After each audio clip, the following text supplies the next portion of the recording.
Hey, what's up guys and welcome back to Anime King 2. And today I'm going to be giving you part 19 of What If Naruto Was Neglected and Lost Everything.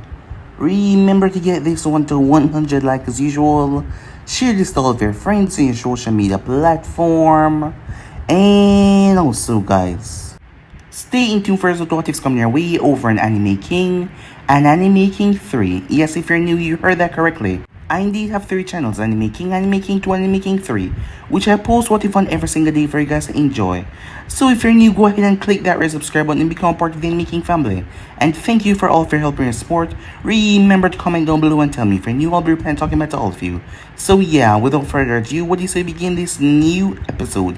Start the intro.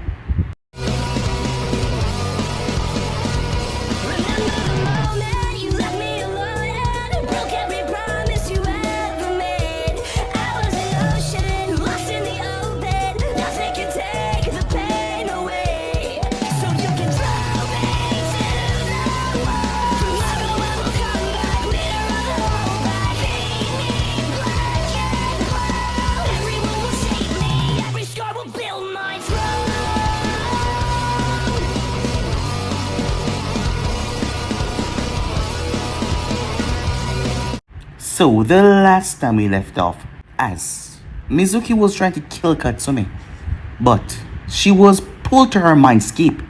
That is where she went feral, as a fox chakra leaked inside of her, as her eyes turned to slits, red, crimson like they were bleeding. As she ripped Mizuki apart, she didn't waste any time as she just tore him. Before she could go berserk though, the chakra was siphoned off of her, as it was Naruto who would leash the chakra away from her. Minato didn't appear as he wanted to know what the hell was going on, as he saw Katsumi.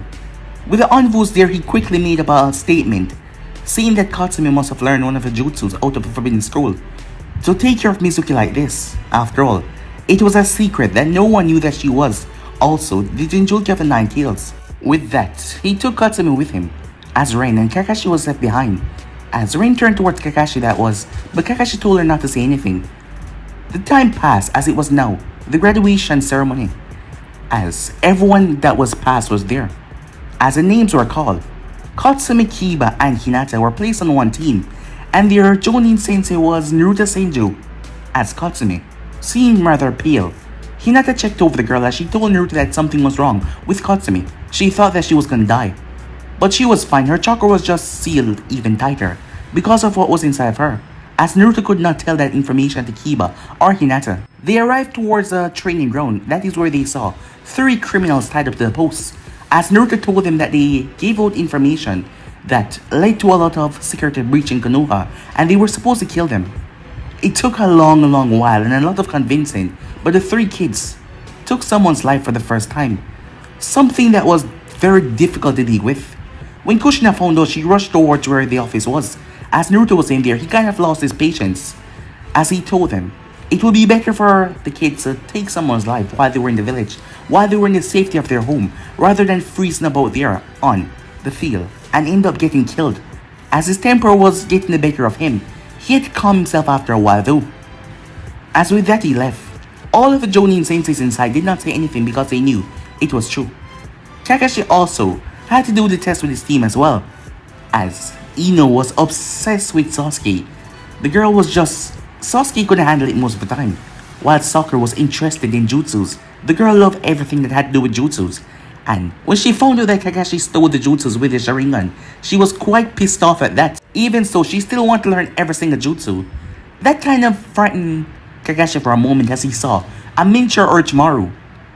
The day then passed, as the team came. Despite them acting normal, they were trying to cope with the situation that they killed someone for the first time. All of them were having a hard time, but their mind was set in focus to just not think about it right now, as they went on their first mission, as they were supposed to paint fence. Making their way out there, it was their job, as Naruto sat down in the hay, as he just lay back.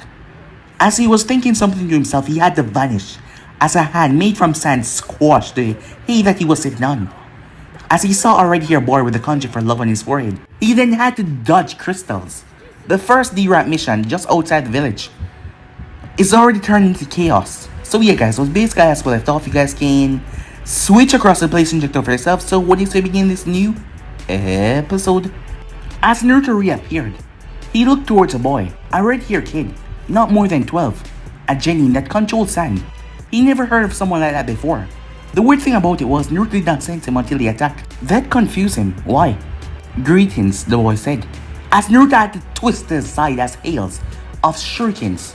Crystal shurikens sailed past him, as he would have hit him if he had stayed where he was. As Naruto spun around just what the hell was going on, to fool his senses, the kunoichi had her hair tied up like Anko, with a light blue color, with two bangs coming down her face. She was wearing red lipstick. She had dark eyes as she slammed both hands on the ground. As they were surrounded, all three of them, in a massive crystal dome. As Naruto looked around, my technique generates a mirror that even reflects off the Byakugan eyes, while at the same time it can absorb chakra. Whatever happened in here will not be seen or heard, and since it reflects chakra waves, not even the higher shin or the summoning jutsus will work. And this is also a spear, not a semi-spear, so there is no way you can dig out of here. The woman said quietly as her voice echoed all around.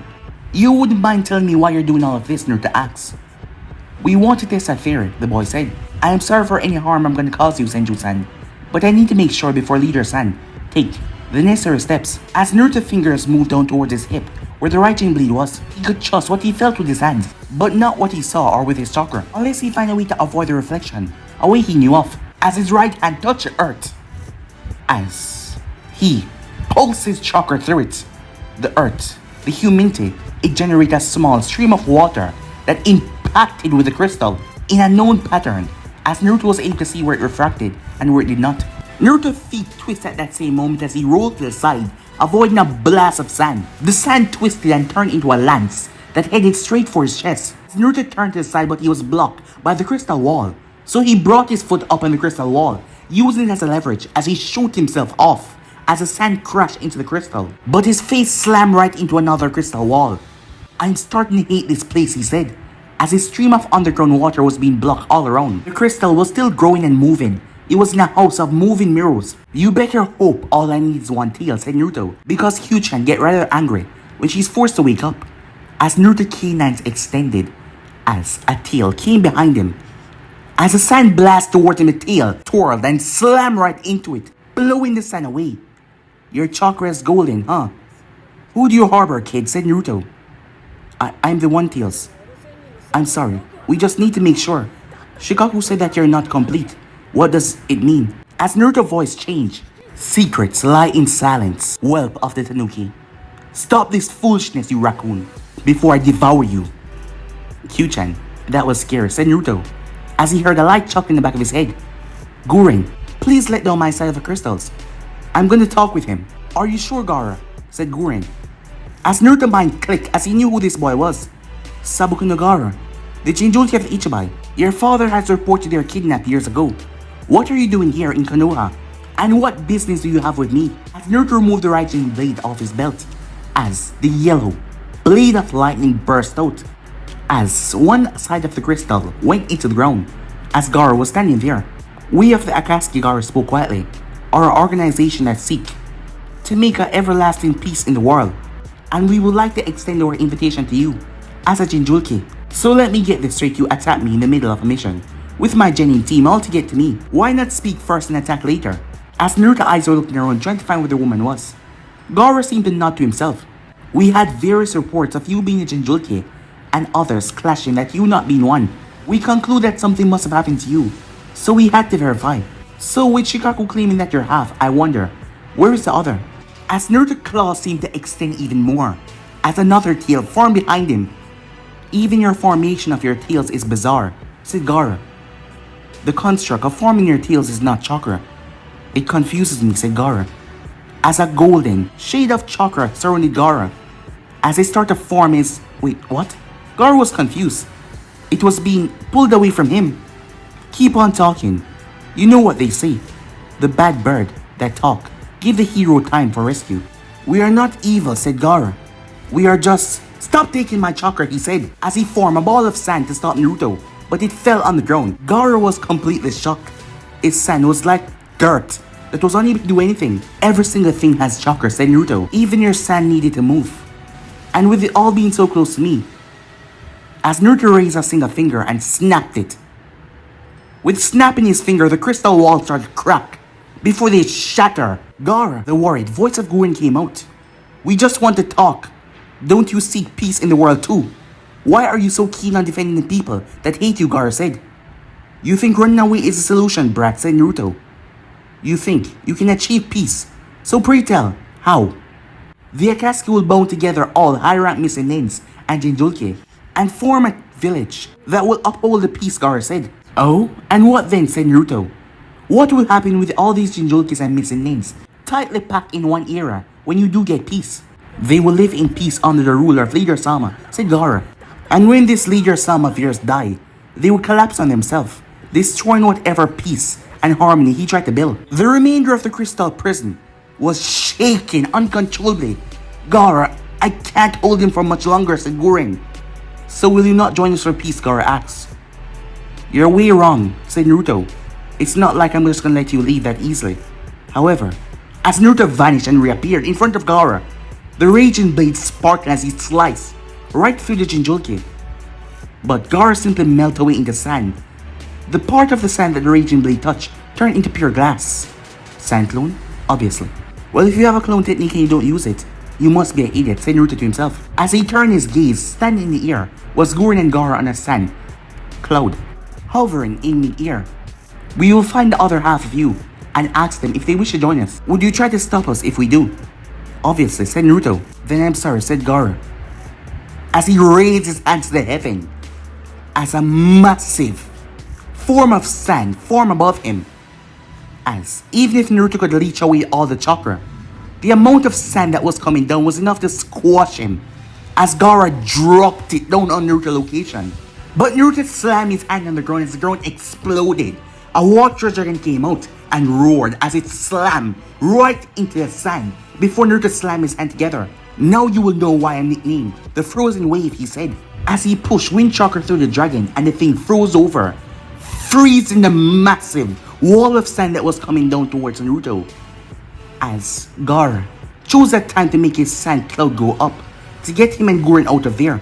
Meanwhile, Hinata just finished the lower side of the painting as both Kiba and Katsumi had reached her. Now they were to go to the second part of painting the fence. But at that moment, Kiba's stomach started to grumble as he wanted food. Thus, they decided to head back to their sensei together and ask about lunch. But when they arrived, they saw their sensei with 3 blue Kyuubi tails removing crystal and sand from the battleground. A battleground? Wasn't this the courtyard of the farm? Even the farmer, Okito, came and saw the scene as he looked dumbfounded, but he was calm. What happened here, said Hinata. As the farmer spoke, Senju-san has a gift or a curse, depending on how you look at the circumstances. And I'm not referring to him being a Jinjulke, the farmer said, trying to avoid any misunderstanding with the Genins. And what is that? asked Kiba. Every mission that he starts has a random chance to turn messy or increase in difficulty. I still recall last time, it was years ago. They just had to pluck carrots out of my field. But then this giant boar came into view, charging straight through my field. D rank. Turned out they battled the damn thing with explosive kunais that barely dent the thing's skin. Yes, that was a really messy day, said Okito, as he pulled out his pipe, as he placed some tobacco inside. Your sensei's a really kind person, but it seems like life hate his guts. I think I still have some seasoned pork ham. If you want some for lunch, he said. And what happened here, asked Hinata, as Katsumi's eyes were on the 3 blue tails that disappear one after another. Dunno, Okito said. Crystal shards and all. Didn't see a thing, but I had to admit, it was kind of pretty from outside. You're pretty relaxed for being a farmer. Shouldn't you be scampering around all worried, asked Kiba. No need to. As I said before, your sensei's a kind person. Last time something happened, he and his team handed over the pork to me. And back then, the boy was so scrawny. He was the one that should have taken the meat. They weren't even obliged to do so, but he convinced them to do it. The man sighed. That kindness of his is gonna get him killed, just like the second. You knew the second Hokage? Katsumi asked. Well, I'm that old. You know how he died, right? He sacrificed himself to let the team escape the Kinkaku force from Kumo. Precisely, Okito said. He was really young too, and yet he gave away his life. The title of Hokage that he should have kept, everything, just to make sure his team got out of there alive. That was more than just a sacrifice. Hey, as Naruto turned his gaze, Okito-san, can you get something to create ice? And a couple of lemons. If my student want, and you're fine with it. We can have lemon, shave ice. I'll get right on it, Hokage-sama, Okuto said, walking off, not even catching his own blunder. As Naruto chuckled, before moving towards his Genins, Katsumi looked at him perplexed. You're not gonna correct him? As Naruto was scratching the back of his head, just like what your father did. Even if I did, he would just repeat the mistake once again. He's a retired chunin. He was once under the second command. Sensei, when are we gonna train? Kiba asked. If we do 2 missions a day, how are we ever gonna get stronger? First come the body, then the mind, and finally can eat, Kiba, said Naruto. So you will complete this assignment without eating lunch, to learn how to stave off hunger. Kiba face pale at that. But, no buts, you can't always expect to have food right on hand. And while hunting for food is fine, you must learn how to control hunger and thirst. Yes, Sensei. Said Hinata, if I may. What happened here, she asked. Nothing you should concern yourself with. It was just personal stuff. As she looked quite sad, probably was because she couldn't help out. As they saw the former coming back, the Genins cursed the day they ever eat the shaved ice. It was a trick. The lemon smell, not to mention the taste and the dryness of the day. As they had to keep on painting the fence, it enhanced their senses to smell the paint. It was literal hell. The group was exhausted as they were going back to Konoha. As Naruto waved goodbye to the farmer, the team was so exhausted they didn't really have the common courtesy to even wave. Sensei, water, said Kiba. Sure, said Naruto as he snapped his finger. 3 small waterfalls poured down on his Genins, drenching them down to the bone. Sensei, all 3 of them yelled as Naruto chuckled. Akamaru jumped off Kiba's head and flashed himself, flashing the water in the 3 of them. What, you asked for water? The body must be toned. I advise you all start running from here till home, while I go and report the mission. Afterwards, I want you to read something. Anything in your house will do, for the next 2 hours. Finally, you will meet me at Ichiraku Ramen. Warn your families you will not be coming back until later, because when the sun goes down, I'll be starting the real training. The 3 of them trembled as he finished his words. It was gonna be hell, but they decided not to push their lucks as they ran off.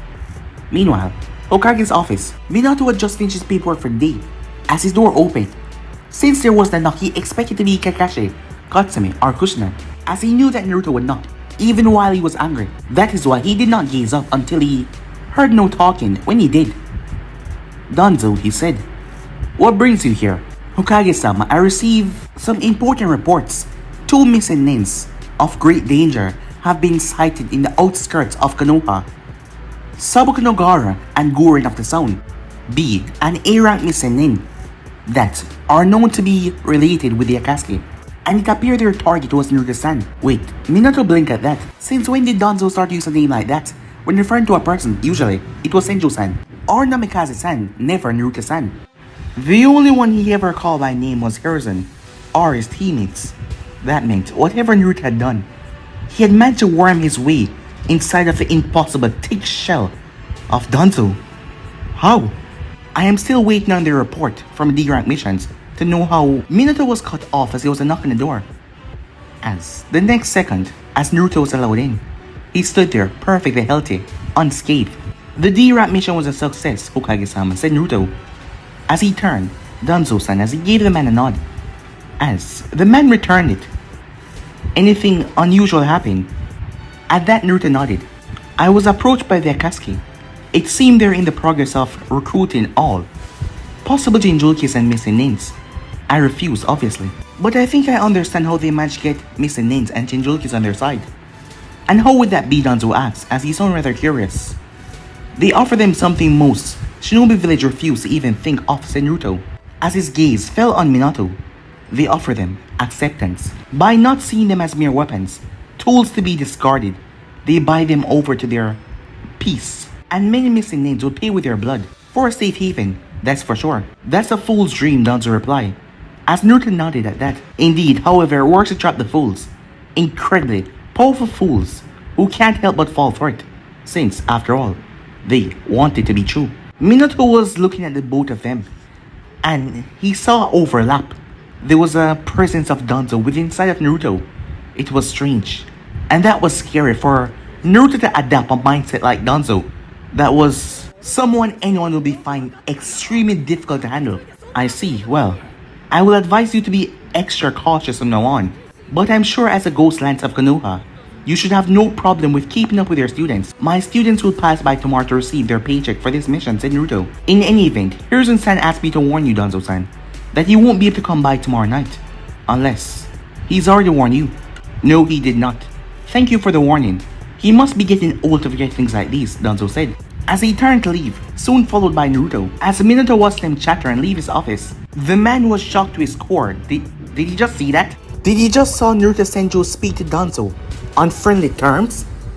It was not impossible, but it was like Danzo liked the boy. But Danzo never liked anyone. Danzo was a war hawk. He wanted control. He wanted Konoha to be pushed towards the era of military.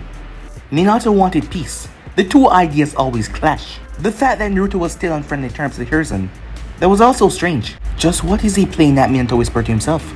And on another note, did he really want to know? There was a lot of bad thoughts running through Minato's head. Most of them included Naruto slitting his throat. As he knew, it was going to be bad. Things were going to spiral out of control soon enough. And he was afraid that he won't be able to contain it. He lowered his head toward the table. He was never a good Hokage like the others, because he couldn't sacrifice his family for the village. And right then and there, he was paying the price for what he did. He just hoped, when all this is over, his family was safe. Time skip. Akatsuki hideout. The cave had a statue with his fingers raised upwards, as there was some ghostly figures on the statue.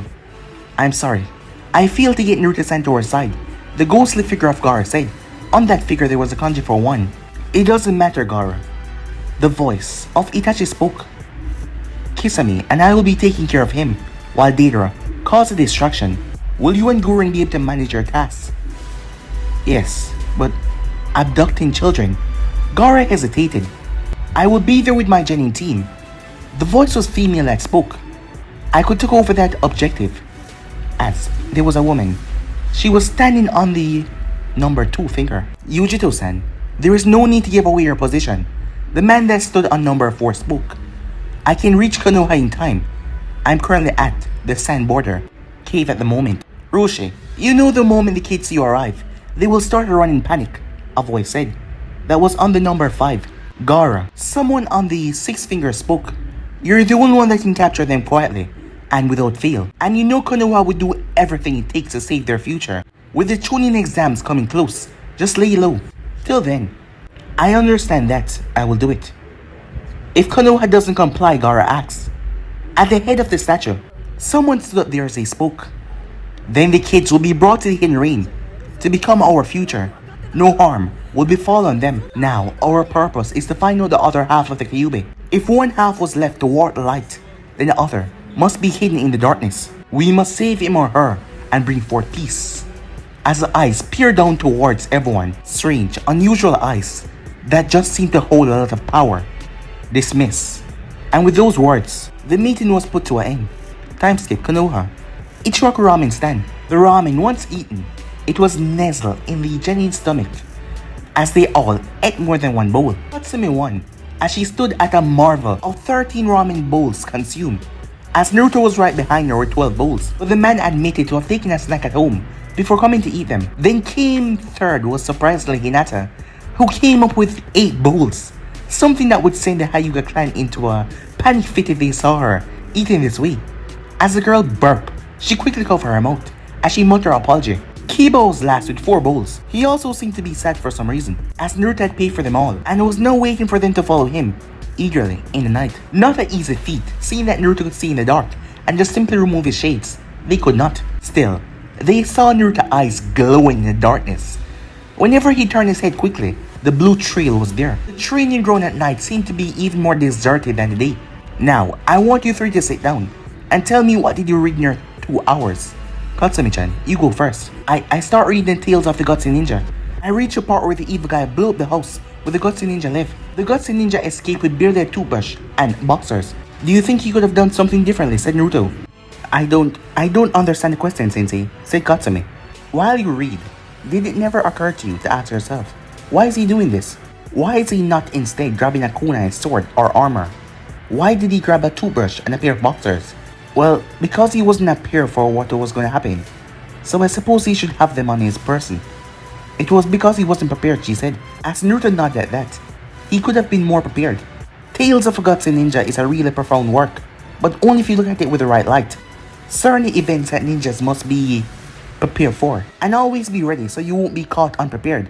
That said, Hinata-chan, said Naruto, with a light blush on her cheeks. The girl spoke.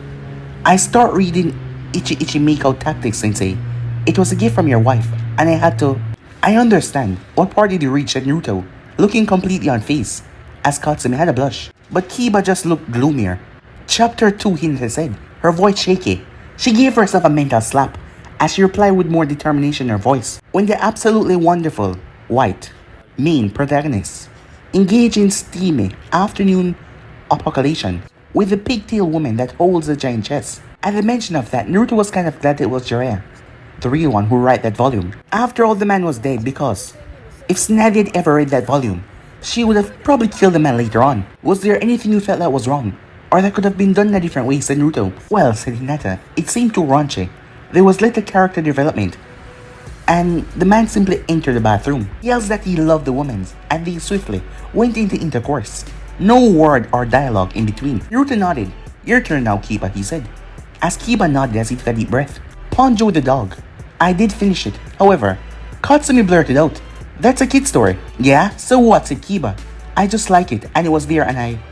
It's fine, said Naruto. Go on. Tell me if there was any scene that you would have done differently. Well, when Ponjo speak to his father and tell him not to come back because he doesn't realize his father had attacked for his own good. I just wanted Ponjo to realize that his father was doing it for his own good, so that he could talk to him and maybe they could change things. So they could talk far more time and not just in the end.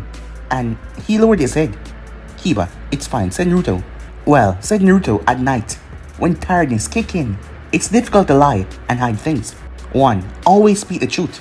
The purpose of reading was to train your mind and to see how you could relay information. Our program until we upgrade to a C rank mission will be 2 D ranks in the morning.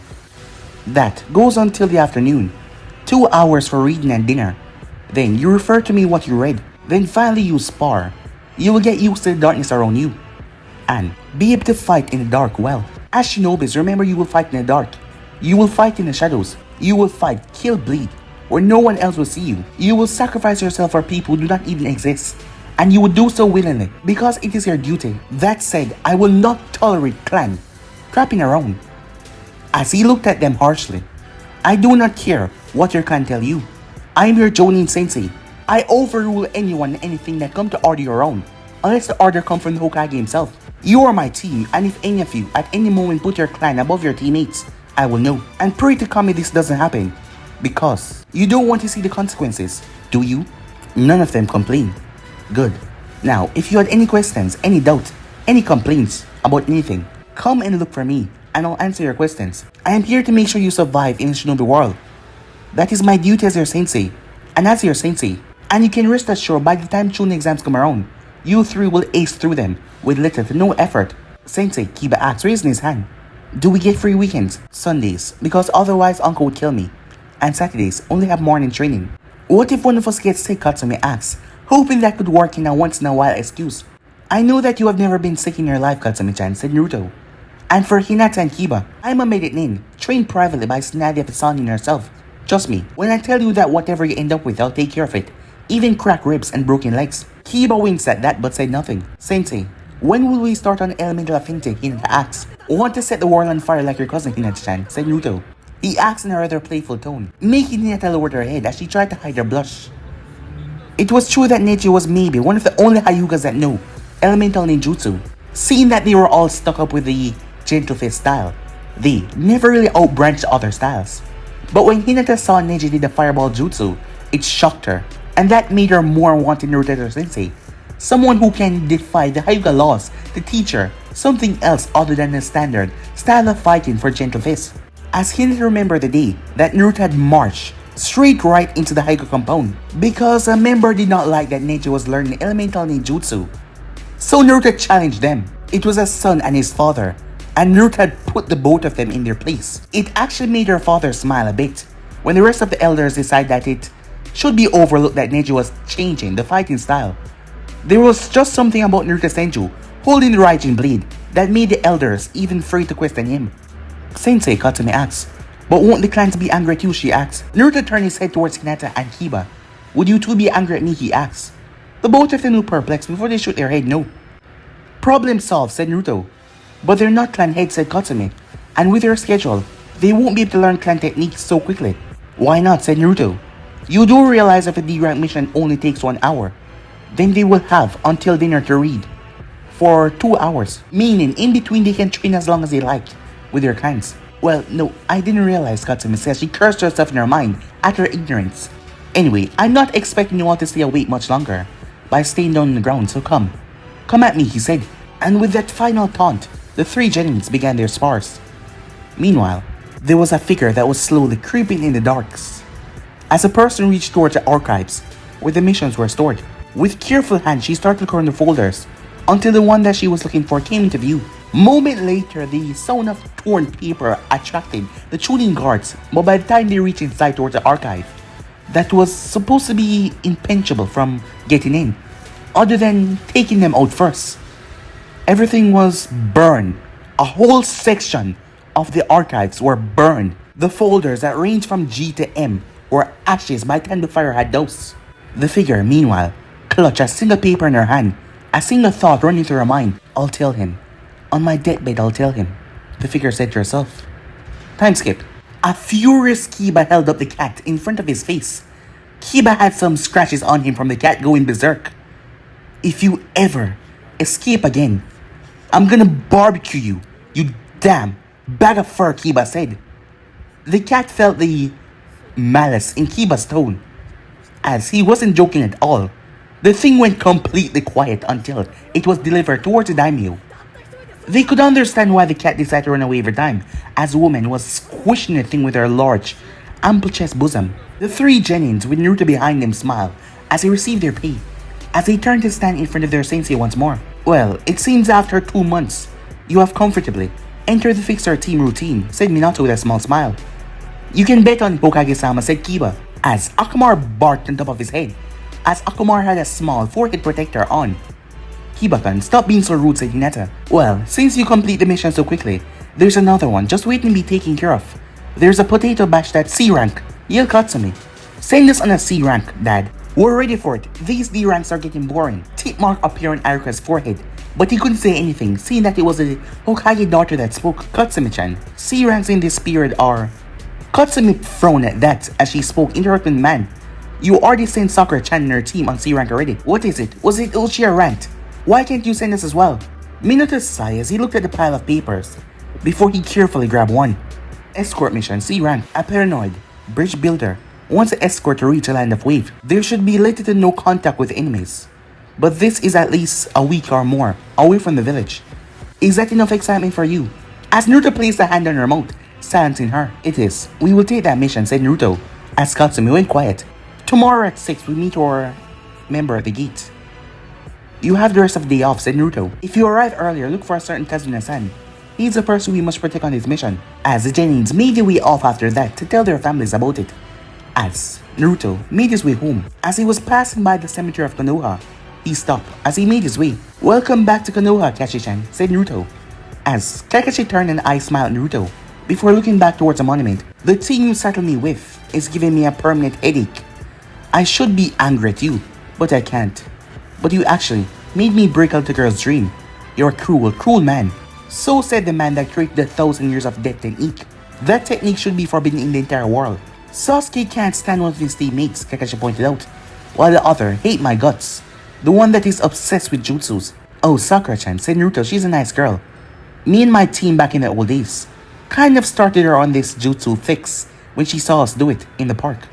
She was mostly by herself. Other kids always picked on her because of her forehead, but Katsumi made friends with her, so I guess she just wanted to stand out by learning all these jutsus. And what about Inu, Kakashi said. Well, it's like she doesn't want to prove herself as a Yamanaka. She might act bubbly and stupid, but she doesn't want to be a Yamanaka. As Kakashi looked towards Naruto, she wants to be considered a failure, to marry into another clan, and stop entering people's mind. If you believe her fangirl acts, then you're losing your edge. Kakashi blinked at that. So she's not a fangirl? Well, she is, but not to the extremes that she's showing you. But she does like reading into people's minds, and she doesn't want to be forced to do it. Why wouldn't she, said Kakashi. I promise not to tell, said Naruto. Just, when you see a bright fence, you never expect there to be darkness behind it. She was able to enter people's mind when she was really young, said Naruto. And it's hard to skip over certain things when you're a child. Things that can traumatize you in seconds, said Naruto. You realize you're telling me the story behind this, said Kakashi. Nope, I'm just explaining random facts, said Naruto. Well, would you mind if I send Sakura your mother's way? She has extra chakra control and you're out of luck, said Naruto. She went on a gambling spree for her 25th birthday, as he chuckled like that, 25th. I gave her a gold card with Ryu in it. Once it's all gone, she'll be back though. Probably even sooner, said Naruto.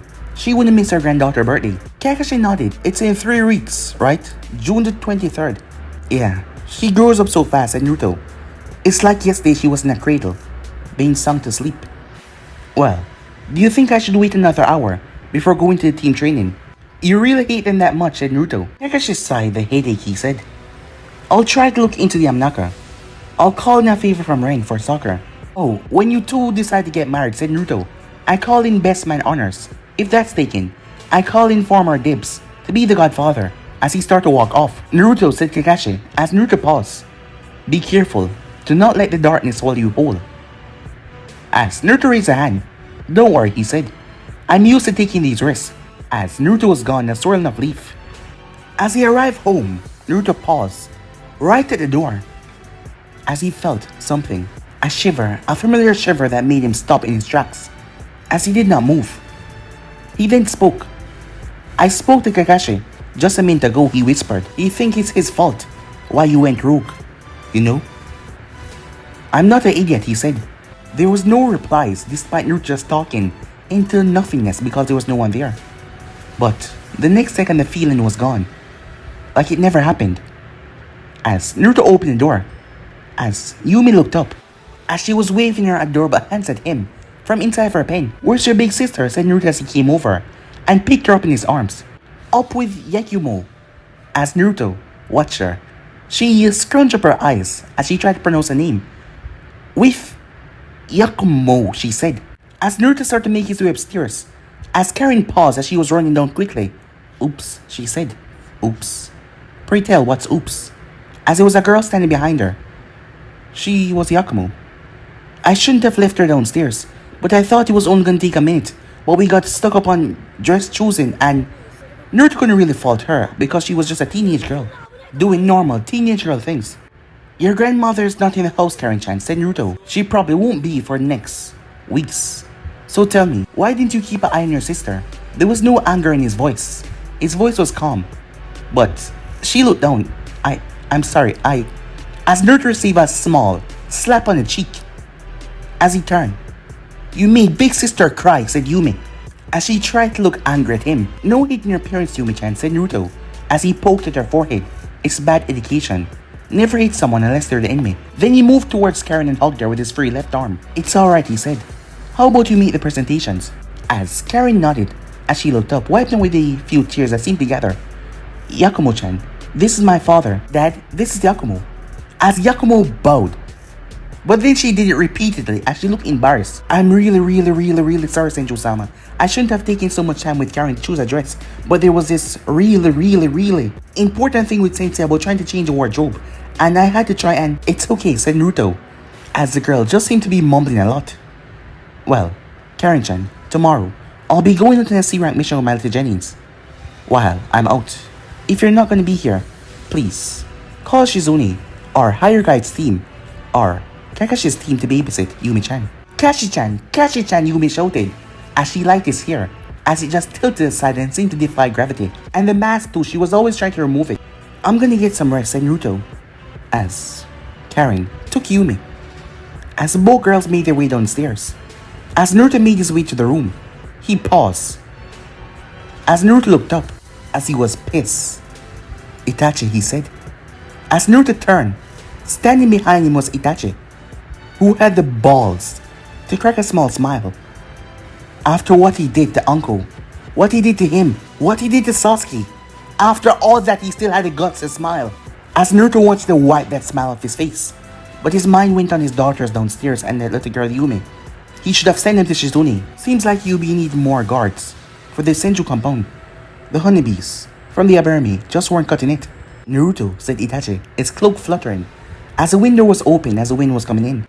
Why are you here, said Naruto, as he kept his voice in check, his anger, as he couldn't attack. He was surprised though, how did he go through carrying sensory ability? Tell me who the other half of the Kyuubi is, or I will have to kill your daughters in front of you, Itachi said. Except the Hokage, I'm the only one that knows. Kill my daughters, and I will die with that knowledge forever, said Naruto. Your Sharingan will no longer work with me, said Naruto, as his fists clenched hard. I thought you would shrink your eyes to the genjutsus. But you do remember Amaterasu, don't you? What is your purpose, Itachi? Are you still going around testing your strength, Naruto asked. Answer my question, Naruto-kun. Now, said Itachi. I will not. As Itachi's Sharingan flared into view, as Naruto simply ignored as his eyes were closed from the beginning. Blue forked claws came from the side of Naruto and slammed into Itachi as he dissolved into black rose. I will come back later, but first, a gift from a friend of mine who was swallowed in the darkness. And then he was gone, as Naruto could no longer hear his voice, or he could sense him. But if Karen could not, what chance did he have? As Naruto opened his eyes, the thing that greeted him in a small glass vase was an eye. Floating gently was an eye. A Sharingan eye, but it wasn't something normal. It looked so familiar. Where had he saw it before? First, however, how did he reach a house? How did he overheard him and Kakashi's conversation? And what was the reason for such actions in the middle of a day like that? As he grabbed the glass container and placed a genjutsu over it, so it looked like he was even holding it, as he rushed downstairs immediately. As the girls were there discussing normal things. Karen, did you sense anyone come to the house earlier? Said Naruto. Dad, aren't you sleeping? Did we wake you up? No, said Naruto. Did you feel anyone near the house? Well, yes, but what, said Naruto. He said he was a friend, said Karen, and she felt really bad.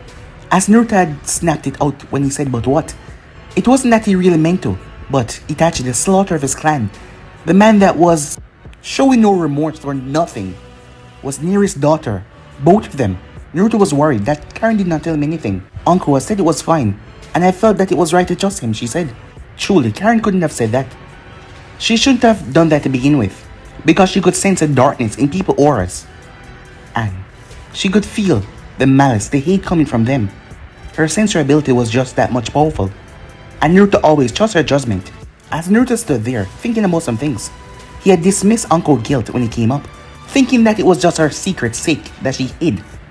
That is why she was feeling a bit guilty. He had dismissed Danzo's evilness, Minato tattered soul, everything else like it wasn't much importance. He had dismissed a lot of things. That was strange, all for his dream to become Hokage. Like Uncle's face showing worry, fear and sadness in her eyes every time he said that he was going to become Hokage. I see, said Naruto, pale as a ghost. He turned, he would drop the eye in the laboratory. I should go and speak with Uncle.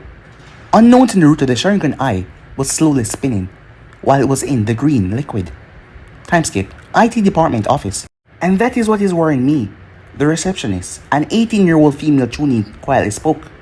I mean, it's not normal. How come every now and then Senju-san receive packages in the middle of the night? What is she doing here in the middle of the night to begin with? Shouldn't she be with her husband? Is she having some sort of fling with Ibiki or something? The receptionist said. I say that you're growing paranoid, Mako. The retort came from our Anvu. The monkey mask Anvu went quiet as the elevator door opened that thing. As he saw Naruto Senju enter, the monkey mask Anvu tense. Him? Here? As he swiftly rubbed the seal, the root seal on his right arm. As he stood quiet. Is my wife busy? Naruto asked as he looked towards the receptionist. She should be free in a couple of minutes. Would you mind waiting for her in her office? It's down the corridor, 7th door to the right. As Naruto nodded as he made his way off. You know, I think it's the first time I've seen him come down here, said Miko. I thought he hated down here for a reason though. As I said, Miko, you need some sleep, you're getting paranoid. As he weaved a single hand sign. Yeah, right, cover me for a while, okay? As she moved towards the sleeping room, the Anbu stood in her place until a familiar individual entered the IT department. Danzo-sama. He's in room 7. Danzo nodded as he made his way down the corridor. It was an office, a clean white office, with a desk and a chairs there. Nothing to show anything specific. As Naruto sat there, it was the first time he entered Uncle's office. Yes, this was the first time, wasn't it? As thoughts start to pop up in Naruto's mind. You don't have to force yourself. We can sleep in separate beds if you want. Where is this coming from? Maybe you need some time for yourself. What's going on? I'm just saying I'm worried. I'm here to help. Really, uncle?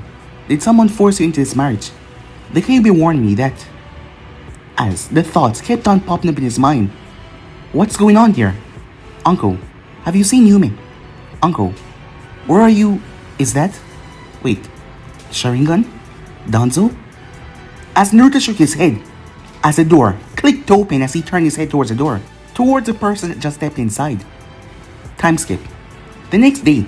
So, are the three of you ready, Naruto asks? As the three Genins looked quite downtrodden. Neither of them had slept for different reasons. Hinata had spent the entire day before and after preparing for her mission. She had double-checked if everything was alright. She also received an earful from her father in 5 in the morning when she had shouted in the compound that it was her first C-rank mission, but she was already run off, so she barely heard all of it. Katsumi instead had been smuttered like a toddler. The moment she said C-rank, her mother had prepared her for everything. She got everything packed into a tight bag, then another that was packed into a scroll, that was also packed into another scroll. Her mother had given her all the necessities, not to mention making her drink all vitamin juice, orange juice, fruit juice, vegetable juice, just to keep her prepared. But she was ready, she can do this. Kiba, on the other hand, he had a backpack on his back that seemed to have seen ages of life. It was a bit torn to the side as well. No one had yelled or said anything to him. Well, someone was awake to tell him a few words, but that did not matter. He had Sensei, so those words did not trouble him, because those words are not going to become reality anytime soon. Yes, Sensei, all three of them said, as Tazuna stood there, the man who was drinking sick. 3 kids to protect this super important me, while I got to build a super important bridge? You think they can do the job? Especially that little runt over there, with the flea bag on top of... Hey! Don't you dare talk about Akamara like that, said Kiba. Kiba, no killing the customer, said Naruto. Now, since this is the first C-rank mission, and an escort, just think like an assassin, and come up with countermeasures while moving. I hope you'll be able to protect my skin. I'm super important, you know, I'm the great bridge builder Tazuna, he said. And with that, they start to make their way on their first C-rank mission. But guys, be in subscribe right here. If you want the next portion, do like, subscribe, comment down below, and turn on that bell notification stay posted. Remember, share to all of your friends in your social media platform. And also guys, go ahead and check out both Anime King and Anime King 3 if you're new, which I post out every single day for you guys to enjoy. So go ahead and check out those and enjoy, guys. So yeah, without further ado, I'm out for now. See you guys soon. Peace.